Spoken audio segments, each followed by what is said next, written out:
অভিষেক বন্দ্যোপাধ্যায়ের পর এবার মমতা বন্দ্যোপাধ্যায় নিজে ভুয়ো ভোটার ব্যবহার করে বাংলা দখলের চেষ্টার অভিযোগ।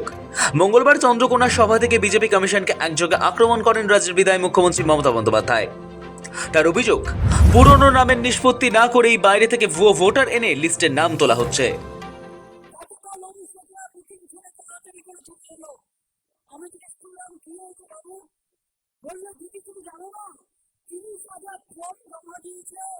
নতুন করে আমি বললাম সে কি এখনো পর্যন্ত 18 লক্ষ লোকের নাম বাদ হলো, আরো বাকি আছে 42 লক্ষ, তাও 60 লক্ষের মধ্যে আরো 18 লক্ষ, সেই নামগুলো এখনো তোলা হলো না।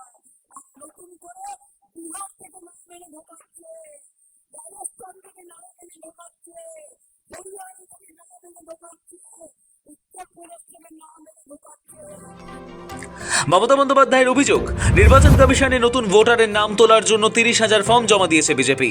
তার দাবি, শুনানি করে বাকি থাকা নাম তোলা শেষ হয়নি, অথচ বিহার, রাজস্থান, হরিয়ানার মতো জায়গা থেকে লোক এনে বাংলার ভোটার তালিকায় তাদের নাম ঢোকাচ্ছে। তার আশঙ্কা, বিজেপি বাইরে থেকে লোক এনে খড়গপুর, আসানসোলের মতো জায়গায় ভোট দেওয়াবে। তার অভিযোগ, বাংলার মানুষকে বাদ দিয়ে ডাবল ইঞ্জিন সরকার আপনাদের ভোট দখল করবে।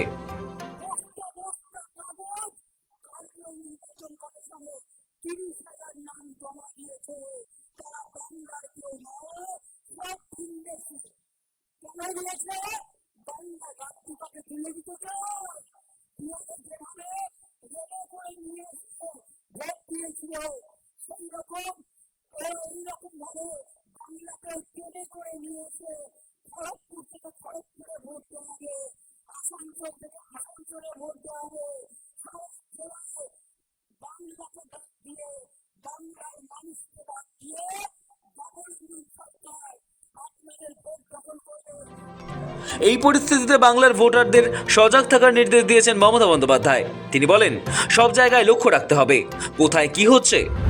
এরা বাংলাকে তুলে দিতে চায়, বধ করতে চায়।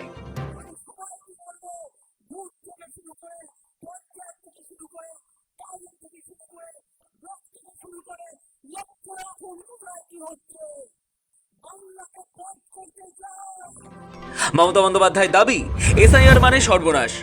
বিচারাধীন ভোটারদের মধ্যে এখনো পর্যন্ত প্রায় 18 লক্ষের নাম বাদ দিয়েছে। এই সংখ্যাটা বাড়তে পারে, আর তা নিয়েই সংশয় প্রকাশ করেন মমতা।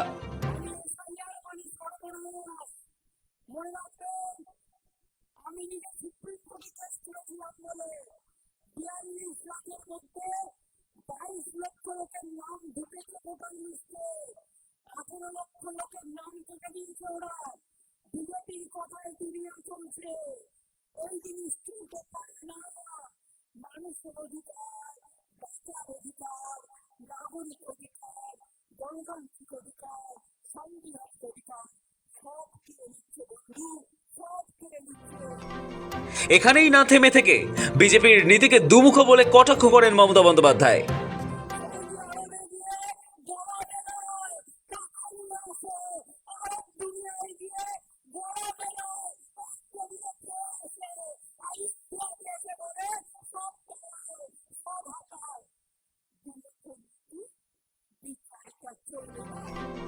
সোমবারই সিইওকে অভিষেক বন্দ্যোপাধ্যায় চ্যালেঞ্জ জানিয়ে বলেছিলেন, সিইও দপ্তরের সিসিটিভি ফুটেজ প্রকাশ্যে আনা হোক।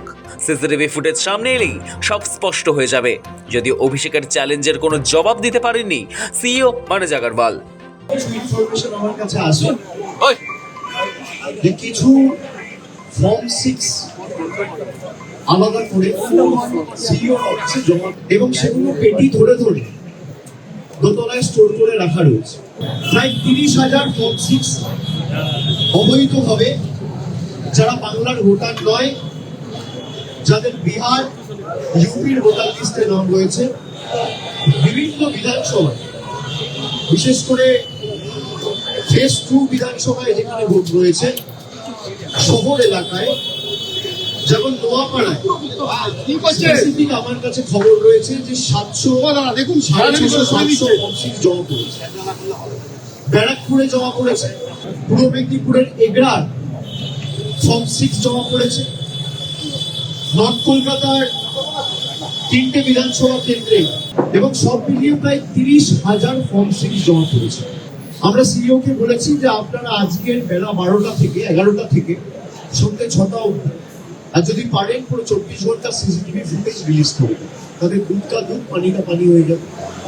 কে কত ফর্ম 6 জমা দিয়েছে, আমরা যে দাবিগুলো তুলেছি ওনার কাছে সদুত্তর ছিল না, উনি বারবার এই দাবিগুলো এড়িয়ে গেছে। ফর্ম 6 আলাদা করে সিইও জমা দিতে পারে না। যাদের নাম জমা পড়েছে এই লিস্ট পাবলিক করা হোক যে কাদের নাম জমা পড়েছে। আপনারা দেখবেন আমার চ্যালেঞ্জ, এদের প্রত্যেকের নাম বিহারের ইলেকট্রাল লিস্টে রয়েছে। উনি বাংলার 80,000 কোটি ওয়েবকাস্টিং করতে চান, কিউআরটি পাঠাতে চান, গাড়িতে সিসিটিভি লাগাতে চান, আর নিজের অফিসে সিসিটিভি, রিসিভিং সেকশনে সিসিটিভি। অভিষেকের পর এবার সরব মমতা বন্দ্যোপাধ্যায়। এমনকি নির্বাচন কমিশনকে ফের একটি কড়া চিঠিও লেখেন মমতা। পশ্চিমবঙ্গে প্রথম দফার ভোটের জন্য ভোটার তালিকা এক প্রকার চূড়ান্ত, কারণ যে 60 লক্ষ ভোটারের আবেদন লজিক্যাল ডিসক্রিপেন্সির জন্য ঝুলেছিল তার মধ্যে 45 লক্ষ যাচাইয়ের কাজ শেষ হয়েছে। তবে 45 লক্ষ আবেদন যাচাই হলেও এখনো পর্যন্ত 38 লক্ষ ভোটারের নাম সাপ্লিমেন্টারি তালিকায় উঠেছে। হিসেব মতো তার মধ্যে 45% ভোটার তথা আবেদন অযোগ্য বলে বিবেচিত হয়েছে, অর্থাৎ 38 লক্ষের মধ্যে কম বেশি 21 লক্ষের নাম ভোটার তালিকায় উঠেছে। বাকি প্রায় 17 লক্ষের নাম বাদ গিয়েছে ভোটার তালিকা থেকে। পশ্চিমবঙ্গে এসআইআর প্রক্রিয়ার কারণে ভোটার তালিকা থেকে এখনো পর্যন্ত নাম বাদ গিয়েছে প্রায় 80 লক্ষেরও বেশি। ব্যুরো রিপোর্ট, সময়, কলকাতা।